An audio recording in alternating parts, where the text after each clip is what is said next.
My name is Caleb Williams. I am a singer-songwriter, and yeah, I'm currently in Cape Town. I wasn't one of those kids who, was like, I was 4 years old and I was playing the piano. It wasn't like that. I was very much a late bloomer. So when I was 16, I think is when I was just curious. I was like, I want to explore it, and I fell in love with the process of like creating something and then putting it out there. And yeah, that was how it started. So who are some of your biggest inspirations? I would say Pharrell is a big one. Pharrell,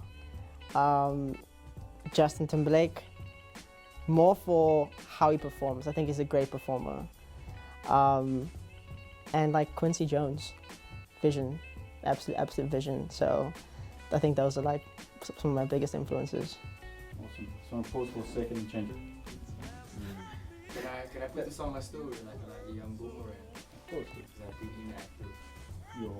How are the people coping with our story? Walked into that one. Shouldn't You have. set yourself up with that one. How much do you know Jacob Collier? Who? Jacob Collier. No, I don't think so. Okay. So, for you, what's the most important aspect of collaboration to work? Like, what is for you the most vital piece of the creative process? A good mix of being open-minded and having direction. That and just having chemistry with the people that you're in the room with, I think plays a big role in whatever it is that you're trying to do. So I think when it comes to collaboration, the chemistry is very important. So talk a bit about, do you have any exciting new projects coming up? I've got some really exciting stuff with Paxton coming out. And I've worked quite closely with Amin and his album, so that's also coming out soon, and my own project comes out next year. So a lot of exciting things actually to be excited for. How did you land up in the mixing room? I wound up here, I suppose, through mutual friends. Yeah. I met Seth and Clay at this gig, which was at one of my good friends' birthday parties, and I heard them speak about their philosophy on music, and it was exactly my philosophy. And as soon as they were done, I immediately was like, I love what you guys are doing. I agree with your vibe, and let's link soon. And so yeah, it wasn't very long, and then spoke to Clay and I was like, when can we get in the studio? And now I'm here, and it's been a good day. Can you expand a bit on that philosophy? What is your philosophy for making music? I think in order to create great music, you have to approach it with the spirit of collaboration. And there's to be very little room for ego. And I think that is something that we shared. So for me, that's a vital part of creating a good piece of music or a good body of work or just like a good anything is working with the right people, having a shared vision, and just being on the same page. If you could describe your work in 3 different words, what words would you use? That's a good question.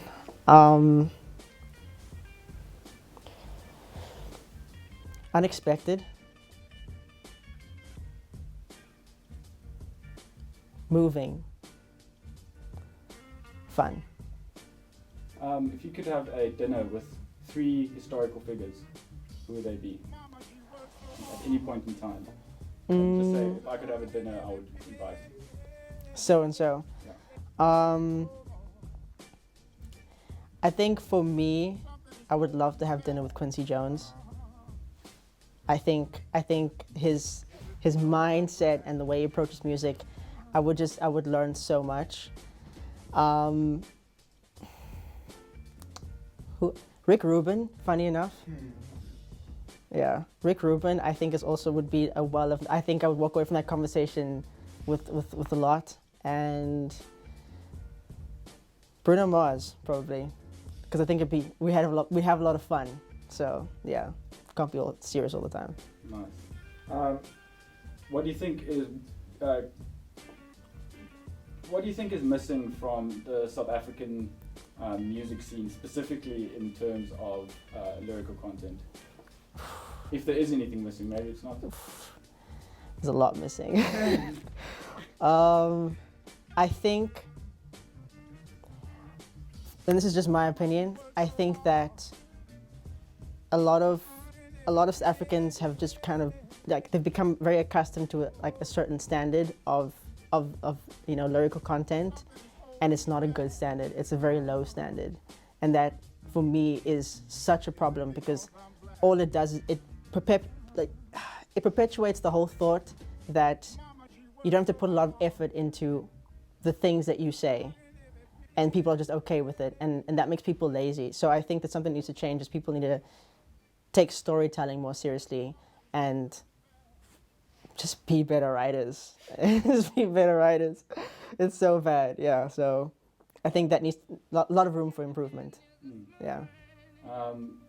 Last question from my side: Bob Dylan or Dylan Thomas? Bob. Nice. Anyone else got questions? Hello. I didn't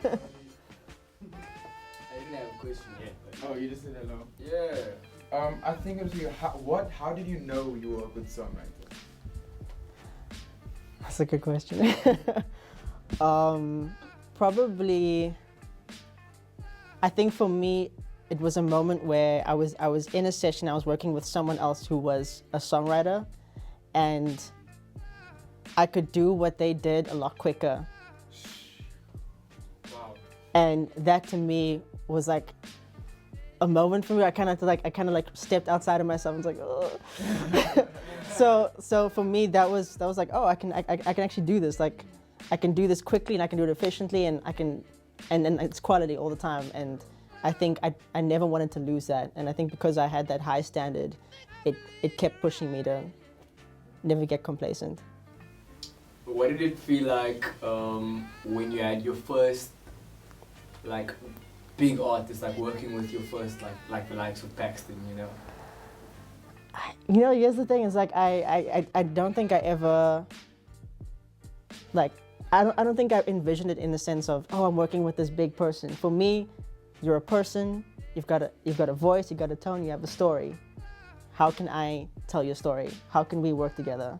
It doesn't really matter who you are, like where you're from. We're creating music.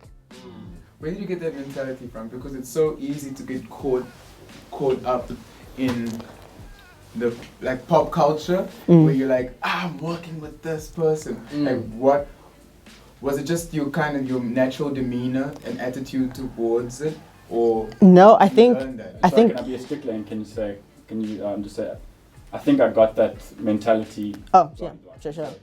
I think I got that mentality from not thinking that way.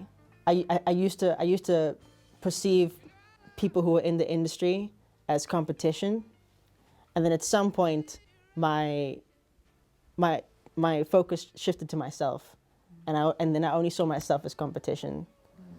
So I wasn't competing with everybody else. I wasn't competing with like whoever was at that level doing that thing in that genre.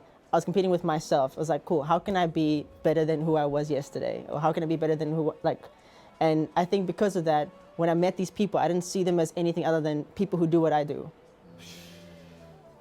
Yeah. So just to spin off on that, so we were talking about like definitely like working with big names and how that felt, but how did it feel like when that first song came out that you were on and it was actually like a major success? Like what was that feeling? Was it a feeling of like validation, or was it a feeling of like, I can do this? Yeah. I think that feeling when we had that first little bit of success with the track, I think I was overwhelmed with a sense of gratitude, to be honest, because I think on some level I knew that I had it in me, but I didn't know that it was going to happen. And so when it happened, I was just grateful that it happened. Yeah. Yeah. So, gratitude. Wow. My question? I think I've got good for one more. What's your influences like? That's a good one. And then again, you just say My writing process. My writing process. I love movies, and I think at some point my writing process went from applying like methodology, like cool, this is the structure of a song, this is how it's supposed to be. I somehow evolved from that to seeing music as a scene or as a movie, and so everything I write, I visualize the characters and the story and the dynamics between the people in the song, and I just try to put that into words. So I see the whole scene play out in my head, and I basically just like put into words the script of what's happening, and I approach my writing like that. And I think for me, it's just about telling that story, like a movie. It's very visual. Awesome, thanks, that was amazing. Very intense people. They tend to they're very ruled by their emotions a little bit. Sometimes they can overwhelm other people with it because not everybody can handle that, and so that can be a lot for a lot of people who can't deal with that.